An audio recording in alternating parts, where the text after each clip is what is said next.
Greetings to everyone. I am Priyanka from grade 10 of ACT Sharda Public School. Today I am going to explain in brief about the chapter Life Processes.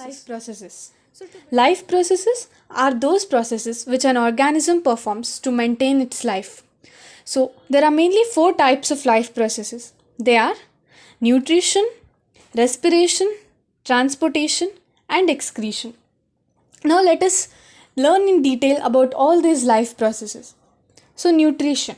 Nutrition is the process in which an organism obtains food in order to utilize the energy. So there are mainly two types of nutrition. They are autotrophic mode of nutrition and heterotrophic mode of nutrition. Autotrophic mode of nutrition mainly involves all the green plants which can prepare their own food, and heterotrophic mode of nutrition involves organisms which directly or indirectly depend on green plants for their food. So now looking on to nutrition in plants. So nutrition in plants mainly involves a process known as photosynthesis. It is the process by which autotrophs take in substance from the outside and convert them into stored form of energy. And there are three steps involved in this photosynthesis. It is absorption of light energy by chlorophyll, conversion of light energy to chemical energy, and splitting of water molecules into hydrogen and oxygen. And the last step is reduction of carbon dioxide to carbohydrates. So the chemical formula for photosynthesis is 6CO2 plus 12H2O in the presence of chlorophyll and sunlight gives C6H12O6, that is glucose, plus 6O2 plus 6H2O. Now looking on to nutrition in animals. So nutrition in animals mainly involves 5 steps. They are ingestion, digestion, absorption, assimilation and egestion. So the major process in nutrition in animals is digestion. So digestion involves alimentary canal. Now let us look on to the parts of alimentary canal. They are mouth, tongue, teeth, pharynx, esophagus, stomach, small intestine, large intestine, rectum and anus. So this was all about nutrition in plants and animals. Now looking on to the another life process, that is respiration. It is the process by which food taken through the process of nutrition gets oxidized and it releases energy. So respiration also involves two types, that is aerobic respiration and anaerobic respiration. Aerobic respiration takes place in the presence of oxygen, whereas anaerobic respiration takes place in the absence of oxygen. So we'll look on to examples of aerobic and anaerobic respiration. In aerobic respiration, the glucose, that is 6 carbon molecule in cytoplasm, it gets converted into pyruvate, and then when there is the presence of oxygen, it gets converted into carbon dioxide, water and energy in mitochondria. Whereas in the absence of oxygen, this pyruvate, it gets converted into ethanol, carbon dioxide and energy. This is performed in yeast.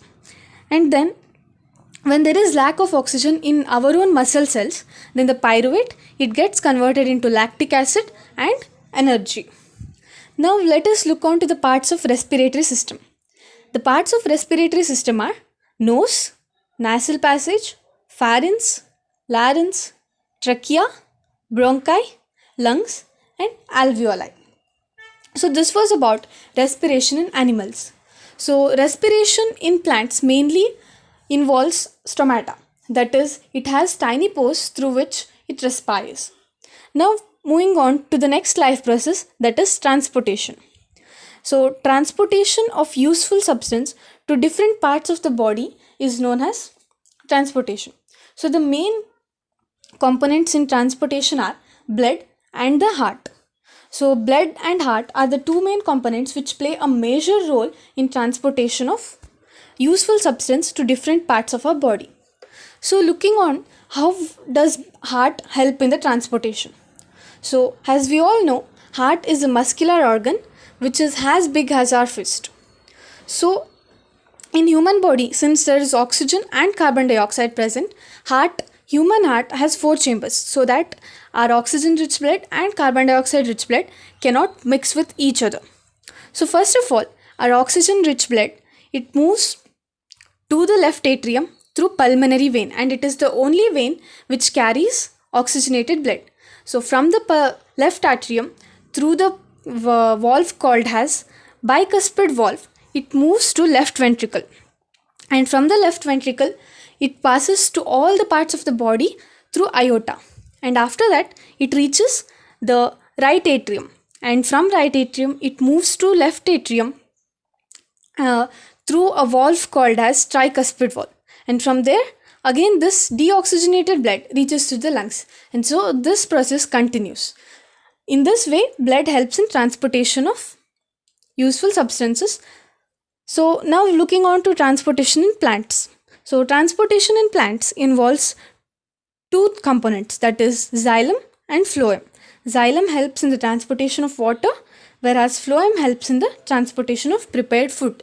And the transportation of prepared food by phloem is also known as translocation of food.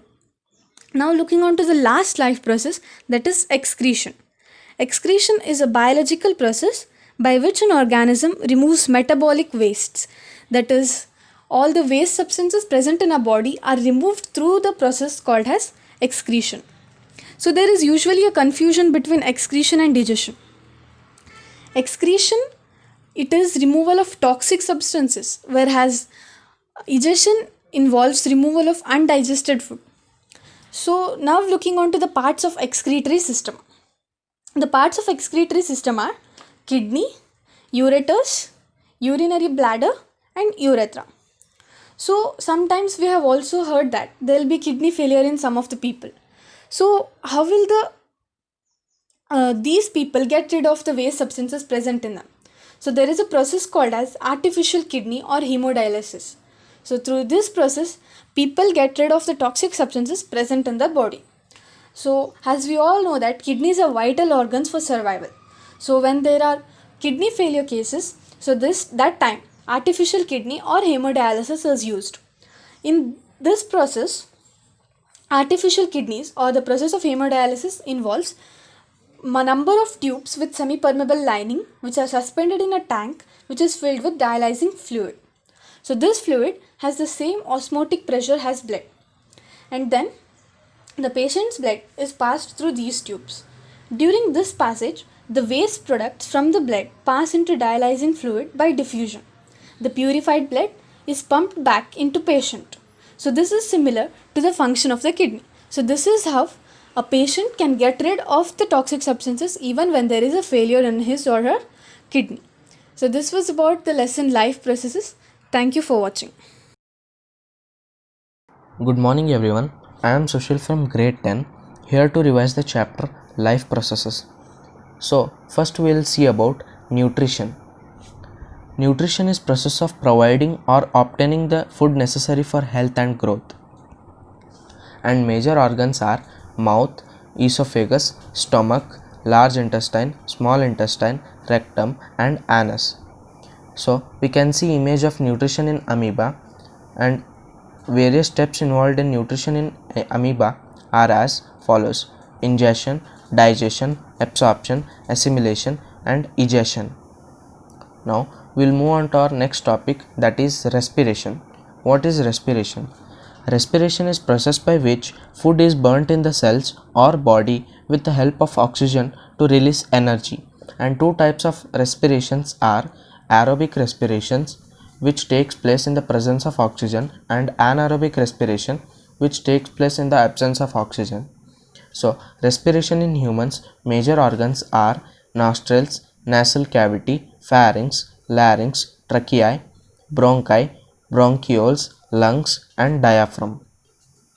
So now we will move on to our next topic, that is transportation. Transportation in humans. The main transport system in human beings is the circulatory system. It consists of blood, arteries, veins and capillaries. Blood transport food, oxygen and waste products. Arteries carry pure blood from the heart to all parts of our body. Veins carry impure blood from all parts of our body to the heart. Capillaries. These are very narrow blood vessels which connect arteries and veins together. Now we'll see about transportation in plants. Xylem and phloem help in transportation in plants. They are also known as conducting tissues. So we'll see about both of them, that is xylem and phloem. Xylem transport water and minerals from the roots to all parts of the plant. It consists of xylem vessels and tracheids. Water and minerals enter the roots by diffusion, then due to transpiration the suction force helps in upward movement of water and minerals. Now phloem. Phloem transports food from the leaves to the other parts of plant. This process is called as translocation. The phloem consists of seed tubes and companion cells. Food from the leaves is transferred to the xylem by the energy of ATP molecules. Due to osmotic pressure, water enters the phloem and helps in transport of food. So now we'll see about our last topic, that is excretion. As you all can see the image of human excretory system, which consists of a pair of kidneys, ureter and urinary bladder, and urethra. We can also see image of transpiration in plants. These both are called as guard cells, which open and close during exchange of gases or any other foreign materials in plants. So, what is excretion? The removal of toxic waste from the body of an organism is called as excretion. The main waste products produced by plants are carbon dioxide, water vapor, and oxygen. Guttation. Guttation is process of secreting water droplets from the pores of some muscular plants like grass. The liquid content comprises a variety of inorganic and organic compounds. So examples of excretion by plants are salt crystals on the leaf surface of black mangrove and salt glands on button mangrove leaves. Now excretion in animals. Different animals have different organs for excretion.